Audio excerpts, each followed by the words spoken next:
શ્રી ગણેશાય નમઃ. ઓમ નમો ભગવતે વાસુદેવાય.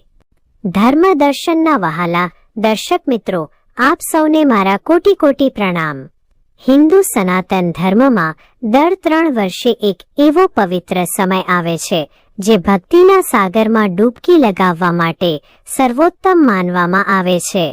તેને આપણે અધિક માસ, મલ માસ કે પુરુષોત્તમ માસ કહીએ છીએ. સામાન્ય રીતે લોકો જાણે છે કે આ મહિનામાં પૂજા પાઠ કરવા જોઈએ, પરંતુ આ મહિના પાછળનું રહસ્ય શું છે?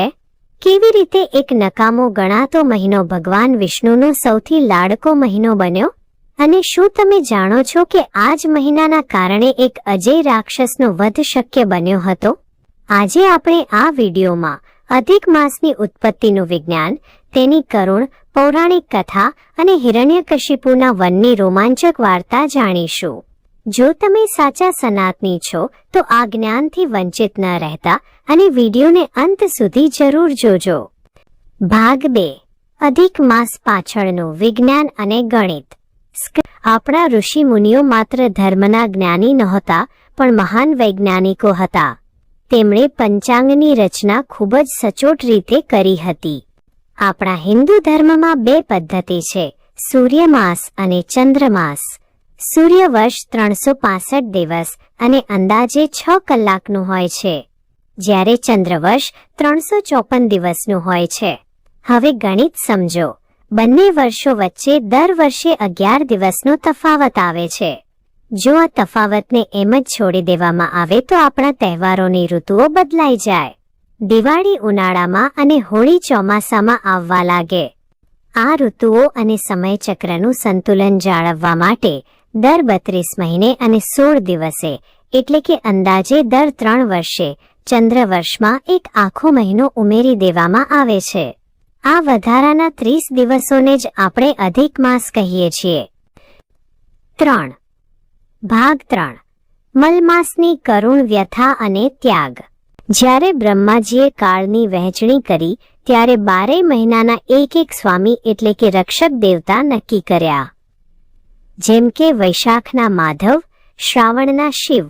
પરંતુ આ અધિક માસ ગણતરી સેટ કરવા માટે અલગથી આવ્યો હોવાથી કોઈ દેવતા તેના સ્વામી બનવા તૈયાર ન થયા. દેવતાઓ વગરનો આ મહિનો પવિત્ર કાર્યો માટે અયોગ્ય ગણાયો. સંસારના લોકો તેને મલમાસ એટલે કે મેલો મહિનો કહેવા લાગ્યા.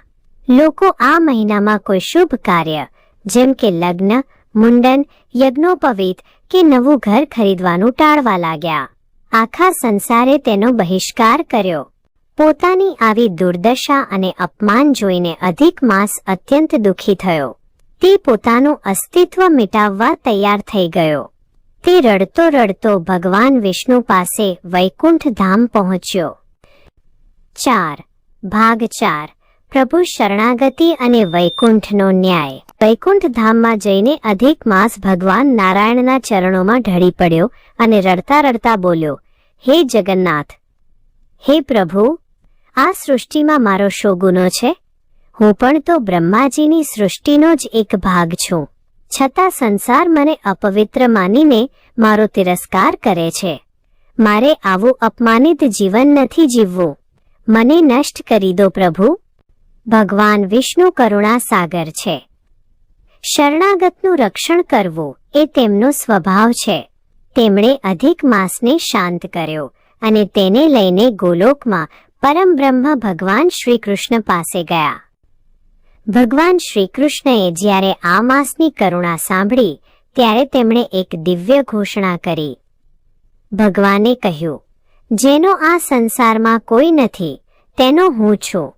આ સંસારે તારી નિંદા કરી છે, પણ હું તને સ્વીકારું છું. આજથી હું તને મારું પોતાનું સર્વશ્રેષ્ઠ નામ પુરુષોત્તમ આપું છું. હવેથી તું મલમાસ નહીં પણ પુરુષોત્તમ માસ તરીકે ઓળખાઈશ. ભગવાને વરદાન આપ્યું કે આ મહિનાનો સ્વામી હું પોતે રહીશ. જે ફળ ભક્તોને વર્ષભરની પૂજાથી નથી મળતું, તે ફળ આ એક મહિનામાં મારી ભક્તિ કરવાથી મળશે. આ મહિનામાં કરેલું દાન અને વ્રત ક્યારેય ખાલી નહીં જાય. 5. ભાગ 5. અધિક માસ અને હિરણ્યકશિપુનો વધ. દર્શક મિત્રો, આ વાર્તાનો બીજો એક ખૂબ જ રોમાંચક અને પૌરાણિક પક્ષ છે જે બહુ ઓછા લોકો જાણે છે. અધિક માસનો સંબંધ ભગવાન નરસિંહ અને દૈત્યરાજ હિરણ્યકશિપુ સાથે પણ છે. હિરણ્યકશિપુએ બ્રહ્માજી પાસે અમર થવાનું અદ્ભુત વરદાન માગ્યું હતું. તેણે વરદાનમાં માગ્યું હતું કે તે ન તો ઘરમાં મરે ન બહાર, ન દિવસે મરે ન રાત્રે, ન અસ્ત્રથી મરે ન શસ્ત્રથી, ન મનુષ્યથી મરે ન પશુથી, અને સૌથી મહત્વનું, તે વર્ષના 12 મહિનામાંથી કોઈ પણ મહિનામાં ન મરે. આ વરદાનના અહંકારમાં આવીને તેણે ત્રણેય લોકમાં હાહાકાર મચાવી દીધો. તે પોતાને જ ભગવાન માનવા લાગ્યો. પરંતુ ભગવાનની લીલા અપરંપાર છે. જ્યારે ભગવાન વિષ્ણુએ ભક્ત પ્રહલાદની રક્ષા માટે નરસિંહ અવતાર લીધો, ત્યારે તેમણે બ્રહ્માજીના વરદાનની બધી શરતોનું પાલન કર્યું. તેમણે હિરણ્યકશિપુને ઉંબરા પર માર્યો, ન અંદર ન બહાર, સાંજના સમયે માર્યો, ન દિવસ ન રાત, પોતાના નખોથી માર્યો, ન અસ્ત્ર ન શસ્ત્ર, નરસિંહ રૂપમાં માર્યો, ન મનુષ્ય ન પશુ. અને જે મહિનામાં તેનો વધ કર્યો તે વર્ષના 12 મહિનામાં નહોતો આવતો. તે હતો અધિક માસ, 13મો મહિનો. આમ અધિક માસ એ દુષ્ટ શક્તિઓના નાશ અને ધર્મની સ્થાપનાનો મહિનો પણ છે. 6. ભાગ 6. પુરુષોત્તમ માસના નિયમો અને અક્ષય પુણ્ય. શાસ્ત્રોમાં લખ્યું છે કે પુરુષોત્તમ માસમાં કરેલી ભક્તિનું ફળ કરોડો ગણું મળે છે.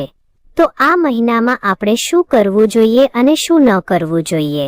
ચાલો વિગતવાર જાણીએ. શું કરવું? 1. મંત્ર જાપ. આ મહિનામાં ઓમ નમો ભગવતે વાસુદેવાય અથવા મહામૃત્યુંજય મંત્રનો જાપ અવશ્ય કરવો. 2. ધાર્મિક ગ્રંથોનું વાંચન.